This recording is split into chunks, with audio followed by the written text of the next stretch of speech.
السلام علیکم ناظرین، فیصل وائس یوٹیوب چینل پر خوش آمدید۔ سیدہ زینب رضی اللہ عنہ جب پیدا ہوئیں تو اس وقت نبی صلی اللہ علیہ وآلہ وسلم کی عمر مبارک 30 سال تھی۔ ان کا نکاح مکہ ہی میں ابو العاص رضی اللہ عنہ بن ربیع سے ہوا تھا۔ ابو العاص رضی اللہ عنہ کی والدہ حالہ بنت خویلد حضرت خدیجہ رضی اللہ عنہ کی سگی بہن ہیں۔ یہ نکاح حضرت خدیجہ رضی اللہ عنہ کے سامنے ہوا تھا۔ سیدہ زینب رضی اللہ عنہ اپنے والدہ کے ساتھ ہی داخل اسلام ہو گئی تھیں، مگر ابو العاص رضی اللہ عنہ کا اسلام تاخیر میں رہا۔ جنگ بدر میں ابو العاص رضی اللہ عنہ قریش کی جانب تھے۔ ان کو عبداللہ بن جبیر بن نعمان انصاری نے اسیر کر لیا۔ سیدہ زینب رضی اللہ عنہ نے ان کے فدیہ میں اپنا وہ ہار بھیجا تھا جو خدیجہ رضی اللہ عنہ نے بیٹی کو جہیز میں دیا تھا۔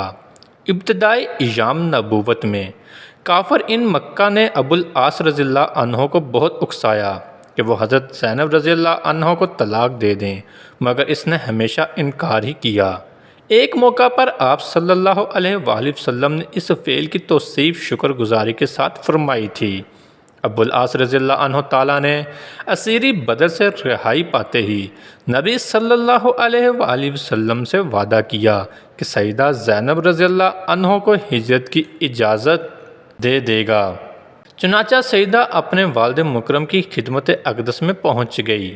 سفر ہجرت میں سیدہ زینب رضی اللہ عنہ کی مزاحمت حبار بن الاسود نے نیزہ تان کر کی تھی۔ اس صدمے سے ان کا حمل ساقط ہو گیا تھا۔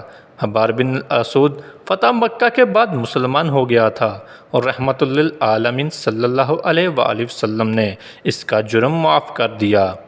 نبی صلی اللہ علیہ وآلہ وسلم نے ان کی منقبت میں فرمایا ہے، ابو العاص رضی اللہ عنہ کو سیدہ زینب رضی اللہ عنہ سے بہت محبت تھی۔ ابو العاص رضی اللہ عنہ 6 ہجری میں تجارت کے لیے شام گئے تھے۔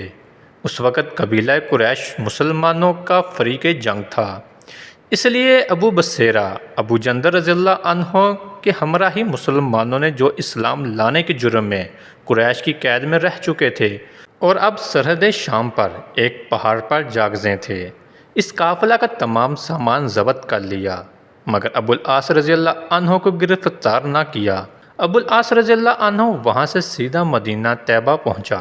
نماز کے وقت مسجد میں سیدہ زینب رضی اللہ عنہ کی یہ آواز مسلمانوں کے کان میں پڑی، میں ابو العاص بن ربیع کو پناہ دیتی ہوں۔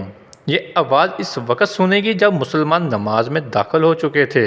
نماز سے فارغ ہوئے تو نبی صلی اللہ علیہ وآلہ وسلم نے فرمایا، لوگوں تم نے بھی کچھ سنا جو میں نے سنا ہے؟ سب نے عرض کی جی ہاں۔ فرمایا واللہ مجھے اس سے پہلے کچھ علم نہ تھا، میں نے یہ آواز تمہارے ساتھ ہی سنی ہے، اور پناہ دینے کا حق تو ہر رادنا مسلمانوں کو بھی حاصل ہے۔ پھر نبی صلی اللہ علیہ وآلہ وسلم گھر میں بیٹی کے پاس گئے اور اسے فرمایا، بیٹی ابو العاص کو عزت سے ٹھہراؤ، خود اس سے الگ رہو تو اسے حلال نہیں۔ سیدہ زینب رضی اللہ عنہ نے عرض کی کہ وہ تو مال قافلہ واپس لینے کو آیا ہے۔ تب نبی کریم صلی اللہ علیہ وآلہ وسلم نے لوگوں میں یہ تقریر فرمائی، اس شخص کے متعلق جو ہم میں سے ہے وہ تم جانتے ہی ہو، تم کو اس کا جو مال ہاتھ لگ گیا ہو تو یہ داد الہی ہے، مگر میں پسند کرتا ہوں کہ تم پر احسان کرو اور مال واپس کراؤ، لیکن اگر تم اس سے انکار کرو گے تو میں سمجھتا ہوں تم زیادہ حقدار ہو۔ لوگوں نے سارا مال حتیٰ کہ اونٹ کی نکیل کی رسی بھی واپس کر دی۔ ابو العاص رضی اللہ عنہ سارا مال لے کر مکہ پہنچا اور ہر ایک شخص کی ذرا ذرا چیز ادا کر دی، پھر دریافت کیا کہ کسی شخص کا کچھ رہ گیا ہو تو بتا دے۔ سب نے کہا اللہ تجھے جزائے خیر دے، تم تو وفی کریم نکلے۔ تب ابو العاص رضی اللہ عنہ نے کلمہ شہادت پڑھا اور فرمایا کہ اب تک مجھے یہی حال اسلام سے روکتا رہا کہ کوئی شخص مجھے مال لینے کا الزام نہ دے، اب میری ذمہ داری نہ رہی تو میں اب خلعت اسلام سے ملبس مزین ہوتا ہوں اور مدینہ کو روانہ ہوں۔